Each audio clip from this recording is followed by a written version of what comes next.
नमस्कार, मैं रवीश कुमार। जंतर मंतर पर कॉकरोच जनता पार्टी का प्रदर्शन।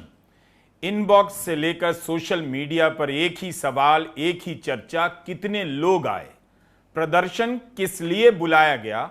उस सवाल पर आज यह सवाल भारी पड़ गया कि इंटरनेट पर बनी कॉकरोच जनता पार्टी का धरती पर पहला प्रदर्शन हुआ, उसमें कितने लोग आए।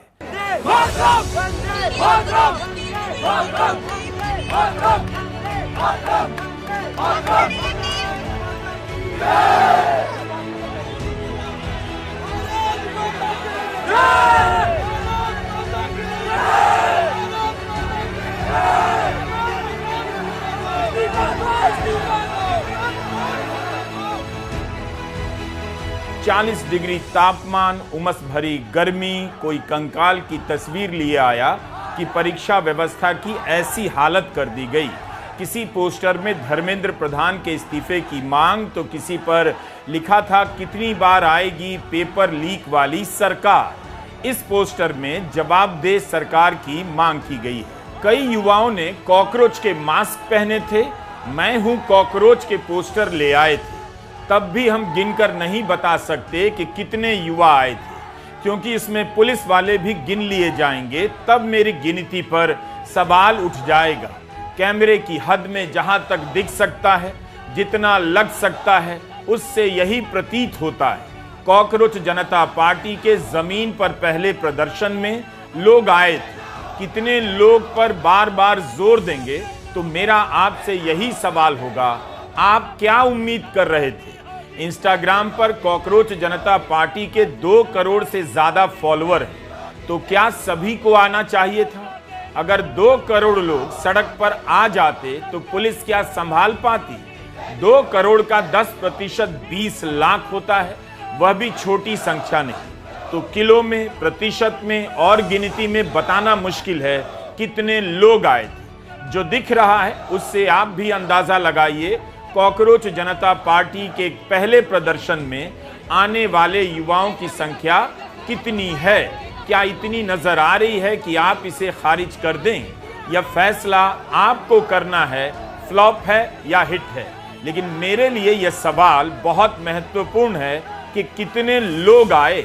यह जानते हुए कि भारत की राजनीति में कई राजनीतिक दलों और नेताओं ने अपनी यात्रा 10-5 लोगों से ही शुरू की। कोई कह सकता है कि कॉकरोच जनता पार्टी के प्रदर्शन में पुलिस ज्यादा थी, लोग कम थे। हो सकता है बाद के दिनों में यह कारवां बड़ा हो जाए या आगे चलकर यह पार्टी बिखर भी जाए, मुमकिन है। लेकिन इस सवाल को इसी आधार पर आज आप नहीं छोड़ सकते कि कितने लोग आए। इस दिल्ली में 2014 के बाद से आंदोलन करना गंभीर अपराध जैसा बना दिया गया। किसानों को आतंकवादी कहा गया और 2 साल तक दिल्ली की सीमाओं पर सर्दी, गर्मी, बरसात में आंदोलन करते रहे, मगर दिल्ली में घुसने नहीं दिया गया। दिल्ली की सीमाओं पर कीले गाड़ दी गईं, कटीली तारें लगा दी गईं कि किसान दिल्ली में ना आ जाएं। देश का किसान डरा नहीं मगर टिका रहा। दिल्ली में ना आ पाया, मगर दिल्ली की गद्दी पर बैठे प्रधानमंत्री से माफी मंगवाई और कृषि कानूनों को वापस करवाया।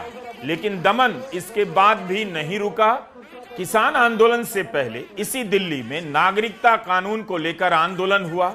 संविधान की प्रस्तावना का पाठ हो रहा था, तब भी हिंसा भड़का दी गई और दंगा भड़काने के नाम पर कई सारे युवाओं को जेल में डाल दिया गया। कोई 4 साल तो कोई 5 साल जेल में रहने के बाद जमानत पर बाहर आया, तो कोई 6 साल से अधिक समय से जेल में है, जमानत नहीं मिली। उमर खालिद, शर्जिल इमाम, नताशा नरवाल, देवांगना कलिता, सफूरा जरगर, गुलफिशा फातिमा, मीरान हैदर, खालिद सैफी, आसिफ इकबाल तन्हा, शिफाउर रहमान की जवानी जेल में कैद कर दी गई। उन पर जो कहर बरपाया गया, शायद उसी की सिहरन सवाल पूछने वालों की हड्डी में धंस गई है। उन्हें यकीन नहीं हो रहा कि जंतर मंतर पर इतने लोग आ सकते हैं। यह बहुत जरूरी हिस्सा है। इसी से पता चलेगा कि यह सवाल कहां से आ रहा है कि कॉकरोच जनता पार्टी के पहले भू प्रदर्शन में कितने लोग आए और कैसे लोग आ गए।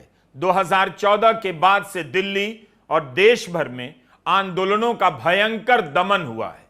गोदी मीडिया ने उसके पीछे सोरोस और सोरोस के नाती तक को खड़ा कर दिया। पाकिस्तानी बताया। नोएडा में मजदूरों के प्रदर्शन की क्या हालत कर दी गई। परीक्षा को लेकर इसी देश के अलग अलग राज्यों में नौजवानों ने कितनी लाठियां खाई। अदालतों के चक्कर में पड़कर नौजवान हताश हो गए। एनएसयूआई ने कितने प्रदर्शन किए। इंडियन यूथ कांग्रेस ने एआई समिट में शर्ट खोलकर आंदोलन किया तो 9 लोग गिरफ्तार कर लिए गए। आंदोलनों के दमन और उनकी असफलताओं के कारण लोग इस बार बिल्कुल सही सवाल पूछ रहे हैं, क्या कॉकरोच जनता पार्टी के प्रदर्शन में लोग आएंगे या आने से डर जाएंगे। अभिजीत दीप्ते ने जेल का डर झटका तो है, बाकायदा ट्वीट किया कि अमेरिका से भारत आ रहा है। मोदी सरकार का रिकॉर्ड इतना अच्छा है कि कोई आंदोलन के लिए उतरता है उसके बारे में इसी तरह के सवालों की कल्पना लोगों के मन में भर जाती है। सड़क पर उतरने की हिम्मत कर पाएगा या नहीं, मगर अभिजीत दीप्ते डरा नहीं। अगर कॉकरोच जनता पार्टी के प्रदर्शन में एक भी युवा नहीं आता तब भी यह बात नोट करने वाली है कि एक नौजवान सबको जंतर मंतर पर आने की अपील करता है, जेल जाने से डरता नहीं और अमेरिका से दिल्ली आ जाता है। इसी के साथ यह सवाल भी वाजिब है, अगर अभिजीत दीप्ते का नाम मोहम्मद असलम होता तब क्या वह ऐसी अपील कर पाता, अकेला अमेरिका से दिल्ली आ जाता और जंतर मंतर पर चला जाता। जब तक एक समाज को लेकर डर है, एक समाज में इस बात को लेकर डर है, तब तक आप नहीं कह सकते अभिजीत दीप्ते का अकेला चले आना उस डर को नकार देना है।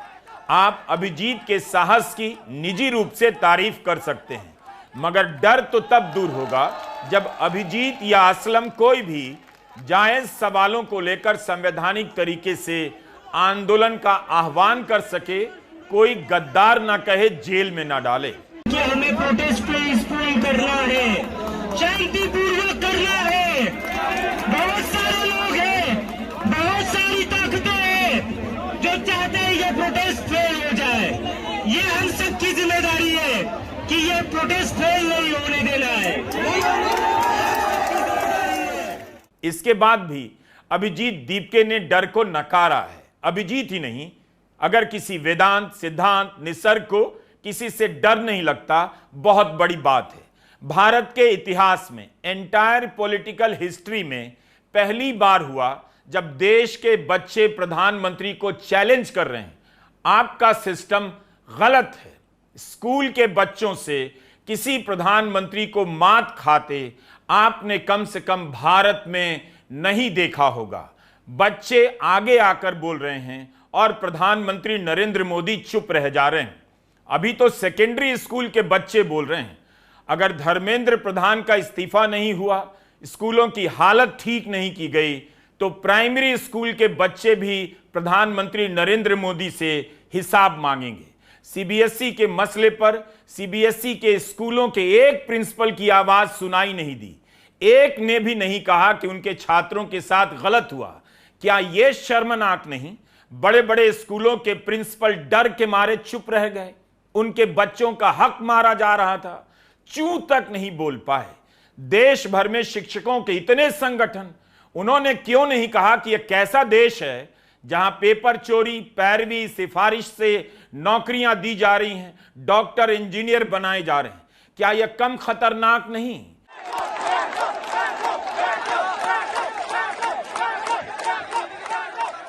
अभिजीत का अमेरिका से दिल्ली चले आना, जंतर मंतर पर पहुंच जाना, कॉकरोच जनता पार्टी का बनना, इन सब डर का विरोध है जो पिछले 10 साल में कायम किया गया।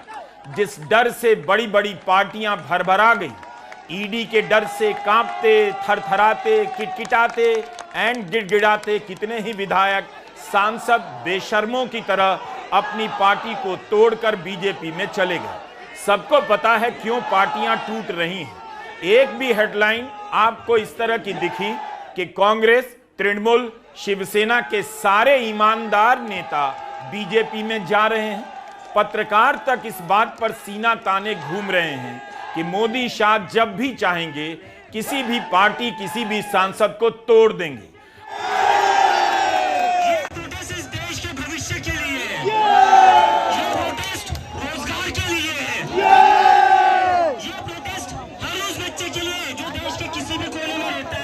अभिजीत से जब डर को लेकर सवाल किया गया तो उसके बैकग्राउंड में मोदी शाह की राजनीति का डर ही है। इस देश में युवाओं की मेहनत की लूट हो रही है, पेपर चोरी हो रही है, उसका विरोध करने और शिक्षा मंत्री का इस्तीफा मांगने से पहले आपको डर लगता है या नहीं? क्या यह कोई सवाल है? इससे दुखद क्या हो सकता है? अभिजीत ने कहा उसे पता है गिरफ्तार हो सकता है, लेकिन मैं अपने संवैधानिक अधिकारों को नहीं छोड़ सकता। यूएसए के लिए, अमेरिका के लिए निकल रहा था। उस दिन मेरी माँ रो रही थी थोड़ा कि मेरा बेटा जा रहा, मेरे साथ कौन रहेगा। मैं समझ सकता था वो बात, लेकिन जितना मेरी माँ उस दिन नहीं रोई, जितना मैं यूएसए को जा रहा था, उतना वो तब रो रही थी जब मैं अपने घर वापस आ रहा था।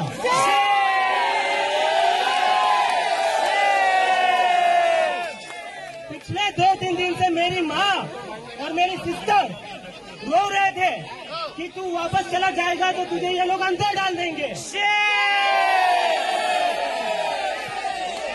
उनको डर था, मुझे अपने घर पर आने से उनको डर लग रहा था। और ये डर मेरी माँ का अकेले का डर नहीं है।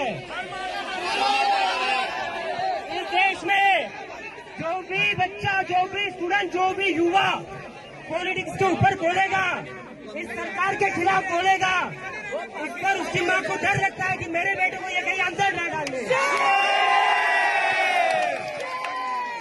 कब तक हम ऐसे डर में जिएंगे? एक बार इनको बता दो, हम इनकी डर की राजनीति से अब नहीं डरने वाले। नहीं डरेंगे,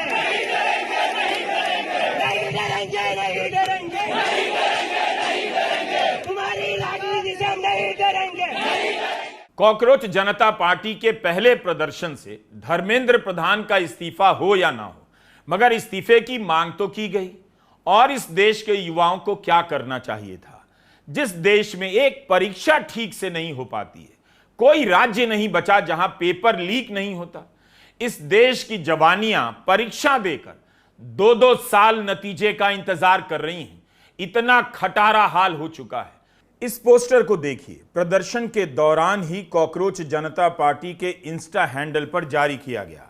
इसमें लिखा है, प्रिय कॉकरोचों, गोदी मीडिया आपसे बात करने की कोशिश करेगा और अपने फायदे के लिए आप पर दबाव डालेगा कि आप कुछ विवादास्पद बात कहें, जिसका इस्तेमाल इस प्रदर्शन को बदनाम करने के लिए करें। यह पोस्टर बता रहा है कि देश का युवा गोदी मीडिया के बारे में क्या सोचता है। गोदी मीडिया ने आंदोलनों को देश विरोधी बताया, तो अब आंदोलन भी गोदी मीडिया के विरोधी होने लगे हैं। ये बड़ी जागरूकता है। गोदी मीडिया की आलोचना किसी एंकर से ज्यादा प्रधानमंत्री मोदी की आलोचना है। इस प्रदर्शन में गोदी मीडिया के खिलाफ भी नारे लगे।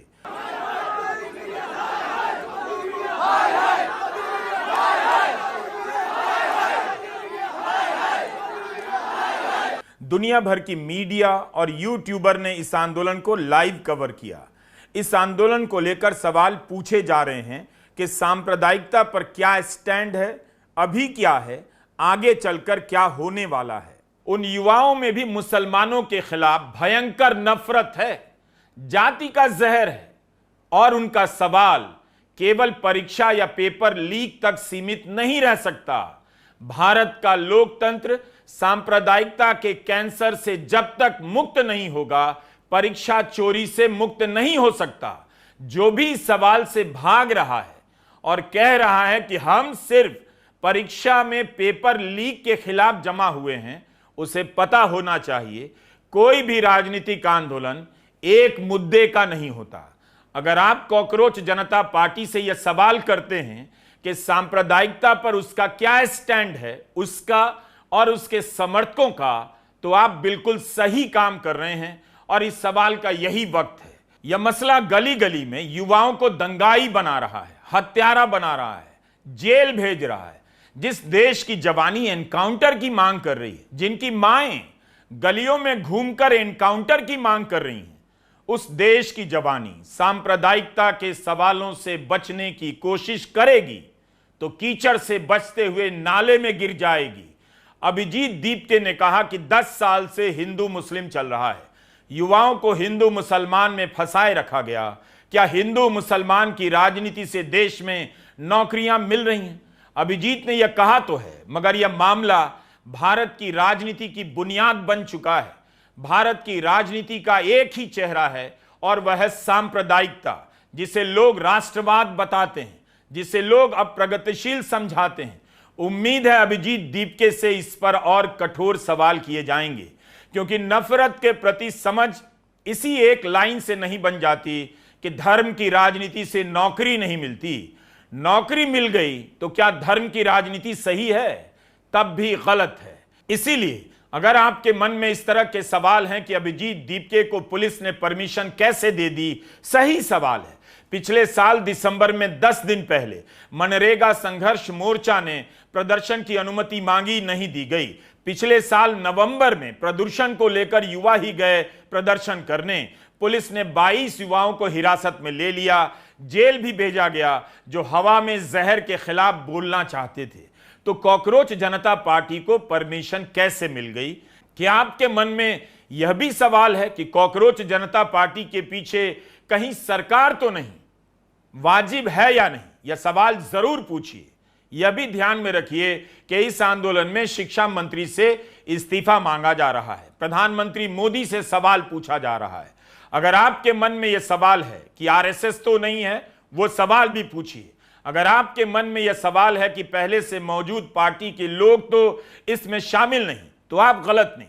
इसका मतलब है अब आप किसी राजनीतिक बदलाव को लेकर पहले से ज्यादा सतर्क हैं। किसी भी राजनीतिक पार्टी के निर्माण से पहले एक नहीं दर्जनों सवाल किए जाने चाहिए। अगर कॉकरोच जनता पार्टी राजनीतिक जमीन पर उतरती है तो उसे भी जवाब देते रहना पड़ेगा, जैसे बाकी दलों को देना पड़ता है। लेकिन यह मत भूलिए कि जमाने बाद दिल्ली में एक प्रोटेस्ट हुआ, जिसे लेकर लोगों में जिज्ञासा बनी। सरकार के खिलाफ उस प्रदर्शन में नारे लगे और वह सब कॉकरोच जनता पार्टी की वजह से हुआ। इस प्रदर्शन ने याद दिलाया कि लोकतंत्र में विरोध करना, प्रदर्शन करना कितना जरूरी है। किसके लोग हैं, किस बैकग्राउंड के लोग हैं, उससे ज्यादा बड़ी बात है कि लोग हैं और बोल रहे हैं। अभिजीत दीपके कौन है, इनके पीछे कौन है, इनके साथी कौन है, यह सब बार बार पूछे जाने वाले सवाल हैं। इन सवालों का जवाब जितने धीरज से और जितनी बार दिया जाएगा, उसी से पता चलेगा अपने इरादों को लेकर इसके सदस्य या समर्थक कितने प्रतिबद्ध हैं। विश्वसनीयता की शुरुआत पारदर्शिता से होती है। अच्छी बात है कॉकरोच जनता पार्टी को लेकर लोग इस तरह के सवाल पूछ रहे हैं। अभी मुद्दा परीक्षा है। जब मुद्दा शिक्षा में बदलेगा, तब इस पार्टी का वैचारिक इम्तिहान शुरू होगा। शिक्षा केवल परीक्षा नहीं है, पेपर लीक ही एकमात्र बीमारी नहीं। शिक्षा का मामला कॉलेज की सुंदर सुंदर इमारतें बनाने का भी नहीं, और क्लासरूम में बोर्ड की जगह एलईडी स्क्रीन लगाना नहीं। क्या कॉकरोच जनता पार्टी के सदस्य नई शिक्षा नीति पर अपनी समझ विकसित करना चाहेंगे? क्या इस देश की जवानी ने पिछले 10 साल में, पिछले 5 साल में कॉलेजों में पढ़ाई का हाल नहीं देखा? उसे नहीं लगा कि क्या सही हो रहा है, क्या गलत? कहां थी उनकी आवाजें और क्यों नहीं सुनाई दी? सीबीएसई से जुड़ी नई खबर यह है कि कोएम्ट को ठेका देने से पहले प्रथम टेंडर में जिस काम का बजट 28 करोड़ था, तृतीय टेंडर के समय 38 करोड़ कर दिया गया, और वही टेंडर कोएम्ट को मिलता है। टेंडर पाने के लिए कोएम्ट ने सीबीएसई को पुराना सर्टिफिकेट दिया। अब तो सीबीएसई ने कोएम्ट का पोर्टल ही बंद कर दिया है, क्योंकि यह सुरक्षित नहीं। मोदी सरकार का 12 साल शिक्षा के मामले में बर्बादी का साल है। इस बात की जांच आप खुद भी कर सकते हैं। कॉलेज का हाल बुरा है, जिसे देखिए धर्म की राजनीति के नाम पर अपना काम छोड़कर मैसेज फॉरवर्ड करने में लगा है। फिजिक्स कम पढ़ाता है, धर्म की राजनीति के प्रचार में ज्यादा नजर आता है। हमारे ही पेशे में जो ठीक से पत्रकारिता नहीं कर पाए, उनमें से कई पत्रकारिता के प्रोफेसर हो गए और मजे कर रहे हैं। क्या पढ़ाते होंगे राम जाने। प्रोफेसर ही नहीं, वाइस चांसलरी के जुगाड़ में लग गए होंगे। जुगाड़ से ही सबका टाइम इस देश में कट रहा है। राज्यपालों ने चांसलर बनकर यूनिवर्सिटी में क्या किया, किस तरह के वाइस चांसलर बनाए, जरा गूगल सर्च कीजिए, पता चलेगा बर्बादी कितनी व्यापक है। देश हर मामले में अनफेयर होता जा रहा है। आज ही इलाहाबाद हाईकोर्ट ने कहा कि यूपी के पुलिस अफसर संविधान के प्रति निष्ठावान नहीं है, बल्कि जो सत्ता में है उसके प्रति वफादार है। क्या यह साधारण टिप्पणी है? अगर वे संविधान के प्रति निष्ठावान नहीं हैं तो फिर किसके प्रति हैं? फिर कर क्या रहे हैं और देश कैसे चल रहा है? देश का लोकतंत्र, संविधान की संस्थाएं कैसे काम कर रही हैं, उसकी एक और मिसाल देता हूं। मद्रास हाईकोर्ट के जस्टिस जी जयचंद्रन ने एक फैसला दिया। 2016 के तमिलनाडु विधानसभा चुनाव में डीएमके के उम्मीदवार अप्पवू को 49 वोटों से हरा दिया गया। 10 साल बाद उन्हें विजेता घोषित किया गया है। 10 साल तक वहां के लोगों को एक ऐसे व्यक्ति को अपना प्रतिनिधि मानना पड़ा जो निर्वाचित ही नहीं था। अप्पवू ने कोर्ट में केस किया कि उन्हें गलत तरीके से हराया गया। जस्टिस जी जयचंद्रन ने सुप्रीम कोर्ट पर भी एक तरह से कटाक्ष किया है कि जिसके पास 6 साल तक यह मामला था, फैसला नहीं हुआ और मद्रास हाईकोर्ट के पास भेजा गया। जस्टिस जी जयचंद्रन ने सुप्रीम कोर्ट के ही पुराने ऑब्जर्वेशंस की याद दिलाई, जिसमें कोर्ट ने कहा है चुनावी विवाद से जुड़े मामलों को जल्दी निपटाना चाहिए। मद्रास हाईकोर्ट के जस्टिस जयचंद्रन ने कहा है अप्पवू का मामला अपने आप में न्याय का मजाक है। उन्होंने कहा कि मुझे डर है अगर अदालतों ने अपने ही ऑब्जर्वेशन को नहीं माना तो यह देश भी उन देशों की तरह तानाशाही की गोद में चला जाएगा जिन्होंने 75 साल पहले हमारे साथ ही आजादी पाई थी। अब आप कोर्ट दर कोर्ट देखते जाइए कितने ही कोर्ट में चुनाव से जुड़े मामले लंबित हैं और कितने साल से। इलेक्टोरल बॉन्ड का फैसला कितने साल के बाद आया। इस तरह की कितनी घटनाएं इस देश में हो चुकी हैं, होती जा रही हैं। कितने लोग गलत तरीके से चुनाव जिता दिए गए होंगे। एक ऐसे समय में लोकतंत्र का दायरा हर तरफ से छोटा किया जा रहा है। लोग डरपोक बनाए जा रहे हैं। वैसे समय में जंतर मंतर पर कुछ 100 युवाओं का जमा होकर बोलना बड़ी बात है। सवाल यह होना चाहिए कि जब भी जनता बोलती है, सरकार क्यों नहीं सुनती है। नमस्कार, मैं रवीश कुमार।